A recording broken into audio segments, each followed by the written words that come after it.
Hey guys, got a little bonus reviewing while driving video, and the topic is marriage for Game of Thrones post-season 6.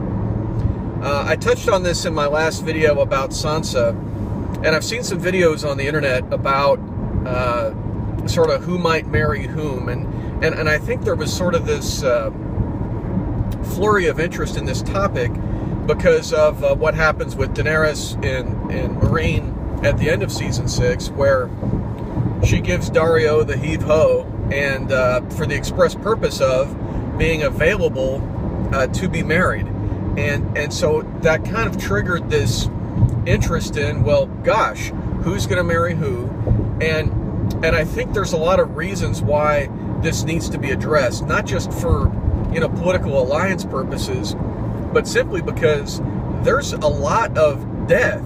I mean, you think about the noble houses that are being essentially extinguished, where these people don't have heirs. They're not making babies. They're not living long enough to have babies. I mean, and I understand why. I mean, the story's being told, but the Baratheons, pretty much gone. The Tyrells, they're gonna be gone when Olenna dies. There's in Dorne, the Martells. Who's the heir there? So I think there's a real problem. Heck, you can even say the Lannisters. I mean, none of them have children. So I think the idea of marriage and continuing on these bloodlines is going to be kind of important, at least if there's this interest in preserving the old school, noble house thing. I mean, Daenerys is talking about sort of creating a new way, and this this post, I don't know what you want to call it, sort of post-feudal, post-noble world. I mean, she sets up essentially a Daario-led protectorate in Meereen, and so I don't know, maybe they're not even going to be shooting for this hereditary monarchy motif in the future. But for now, that's what we have. We have these noble houses, and nobody's got kids coming, and so they're all gonna die off, and then what? So I think it's perfectly natural to look at the the available people who could be married and have children, and it's a kind of a short list. I mean, of people who are of sort of baby-making age and who might possibly be interested. Let's talk about the women first. Basically, you've got Sansa and Daenerys. There's really no other highborn, noble person who is, interested in being married and having children. Now, we don't even know if Daenerys can even have children, okay? I think that's, if I'm recalling correctly, the baby that she lost with Khal Drogo was a one-time thing. I may be mistaken about that, but I seem to remember that. Maybe I'm wrong. Sansa obviously is there. There's no Tyrells that are female. There's no Martells that are female. There's no Baratheons that are female. So there's nobody in the Aaron line that is female. So really that's it. And so you've got Sansa and Daenerys as the eligible bachelorettes, so to speak. And on the male side, we have, and by the way, I'm not including Cersei intentionally, because I think Cersei has zero interest in being married unless it's to Jaime. Possibly. I can see her wanting that for her own purposes, maybe trying to have a baby one more time. I can see that possibly. Now, whether Jaime does it or not is another story. I think that's unlikely at this point. But so I left out Cersei. I can't see Cersei marrying anybody else other than in some twisted power move, maybe one of the eligible bachelors, who is Euron Greyjoy. I can see some weird little Iron Island Lannister alliance where she marries Greyjoy as a counter to Daenerys. So we'll see. I think that would be funny and really twisted, so possibly that happens. As far as, I mean, and I can't see Greyjoy marrying anybody else, so I think that's kind of interesting. As far as the other eligible bachelors, you've got Tyrion. Now, Tyrion has a name, but he's, you know, he's considered throughout Westeros as being a traitor that killed his nephew, the king. So, I don't know that, even though he's a bachelor, I'm not sure that he's terribly, I don't know, like, desirable to be married. And who would he marry? Sansa? He you know, possibly, I suppose, but I don't see that happening again. I mean, she had an opportunity and she wasn't interested. Then there's Jaime. I think Jaime is actually a pretty interesting possibility. I don't see, I mean, he's a little older than both Daenerys and Sansa, but I mean, I guess that's theoretically possible. I don't know that that's really in his story arc, but he is an eligible bachelor. He is the oldest male of House Lannister. He's fertile, so I think that he's a candidate in theory. I just don't know if story-wise, if he's really, I mean, his head is so far away from that, and the idea of, you know, being with somebody other than Cersei is so alien to him. So, searching around for other eligible bachelors, well, we've got young Robin of the Vale. I guess he's out there. I mean, he would love to marry Sansa, I'm sure. And I guess that still could happen. That's an extremely icky proposition. So, but I don't really know who, you know, who would be interested in him. Obviously, there's a political reason, but, you know, I'm having a hard time seeing either Sansa or Daenerys being particularly interested in him. And then you got our last bachelor, the most eligible bachelor in Westeros, Jon Snow. And I think, and I've seen the theories here, that Jon is a candidate for marrying either Sansa or Daenerys. Ironically, he's related to both of them. He's Sansa's cousin by blood, and he is Daenerys's nephew on his father's side. So, either way, Jon would be marrying blood, you know, and I guess, you know, first cousins is not quite as creepy as marrying your aunt. I mean, by modern standards, they're both kind of creepy, but this is, you know, this is a thought, right? And I do think that there's something to the Jon and Sansa thing. Originally, I was creeped out. I mean, it kind of has this, you know, I hate to say it, but this kind of Woody Allen vibe of, okay, you're raised in this household as a child, and then you marry this person. I mean, that seems kind of creepy to us with our modern sensibilities. However, we can look at the acts of love and devotion that they have with each other and this growing bond that they develop in season 6, and we can see that they're actually very compatible, and they have this potential to work together. She sews him the I don't know what you call it, the cloak, I guess, that she'd seen Ned wear with the furs, and I mean, so when they go around to the noble houses seeking help to fight the Boltons, so that he looks like a noble Stark. She does this for him, not just to get what she wants, to reunite her family. She does it because, I mean, he's her brother and a Stark, and she cares for him. So they share some other moments of closeness in season 6, and so I don't think it's entirely out of the question that they form some kind of bond. And given the fact that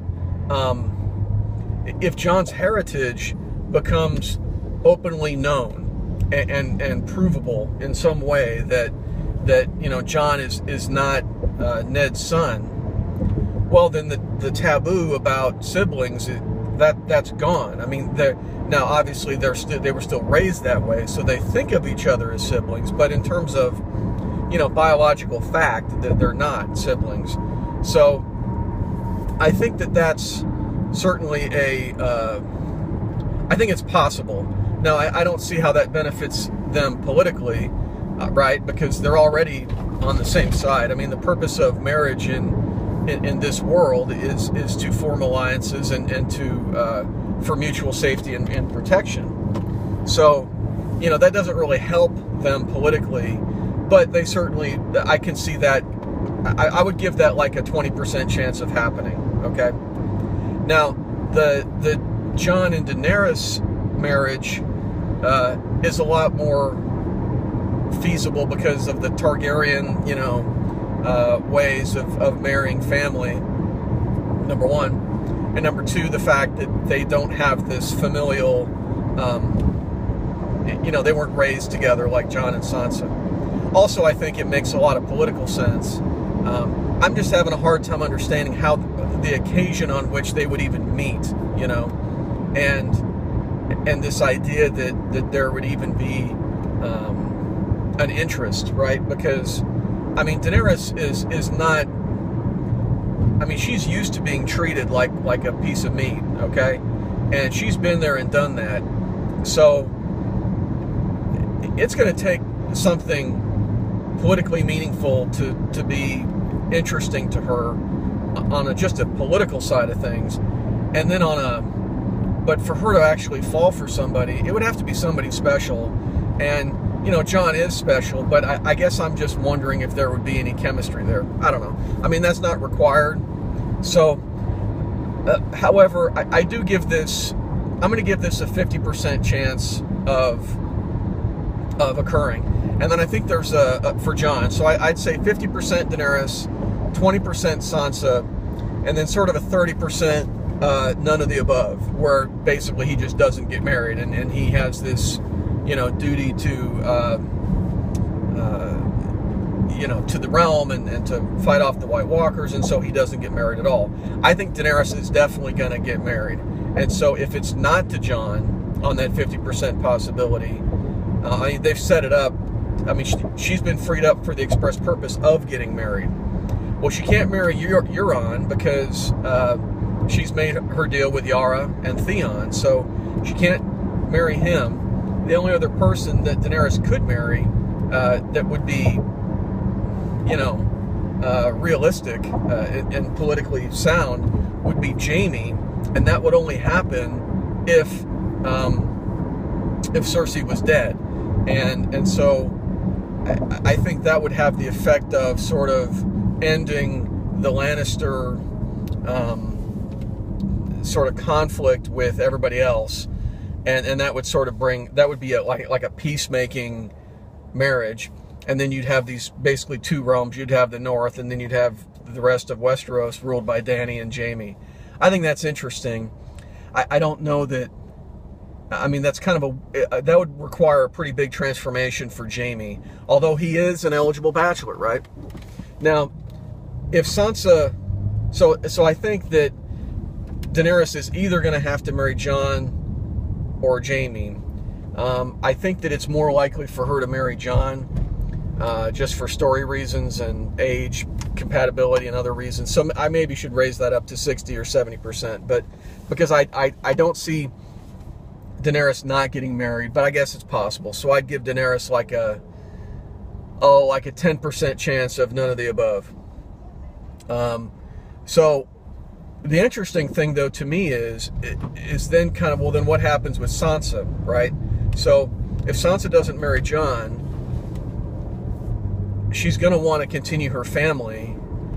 I mean, really, the only eligible bachelors that make sense for her would either be Robin, again, or Jaime. And, I'm having a hard time with that piece of it just because of the history between, the Starks and the Lannisters. That would be such a, just a hard move. And then, plus you have the whole, that would just be weird with the whole, Bran and Jaime thing. So, I think if Jon marries Daenerys, that really puts Sansa in kind of a weird spot where, I guess she ends up marrying some lesser lord or maybe some new character we haven't met yet. But, and I mean, it's kind of funny to play this, dating game with the singles of Westeros, but I think it's kind of interesting. And Jon really is probably the most desirable person who's on the board, other than Daenerys. The problem for Daenerys is there's just not a lot of other people who are worthy of being married to her. And just going back to Jaime real quick, I don't even know that that it even occurs to him that he is an eligible bachelor and that he has this other way. I mean, I talked about this in my Jaime video, that he could have taken this other path, but instead he's just been completely devoted to Cersei. And with that addiction, essentially, that he has to her, it's hard for me to see him breaking away from that and saying, oh, okay, well, I'm going to go marry somebody else and continue the Lannister name and, join houses with either the Starks or with the Targaryens. And it's just hard for me to say. But so I think that some combination of Jon and Daenerys and Sansa, or Jaime and Daenerys or Sansa, I think one or two of those combinations is gonna happen. And if there are people who are odd men out, either they're going to marry lesser people or less desirable people, or they're just not going to get married at all. And I think that if the purpose of the show is sort of to say that, hey, these old ways of nobility and noble houses and people having this hereditary bloodline, I mean, if that's going away, maybe that's kind of this intentional decision by George R.R. Martin and the showrunners to say, hey, we're that was how it used to be done, but that can't happen now, either because of social reasons like this change that Daenerys is doing, or it can't happen just because of the practical fact that the houses have been sort of extinguished by death, like the Baratheons and the Tyrells. So we shall see. I'm curious to see which one of them end up getting married. I think there's reasons to believe that they could get married or maybe not get married at all. I think the most likely one to get married is Daenerys. I think the most eligible person is Jon. So there we have it. I'd love to hear your comments, and we'll see you again soon.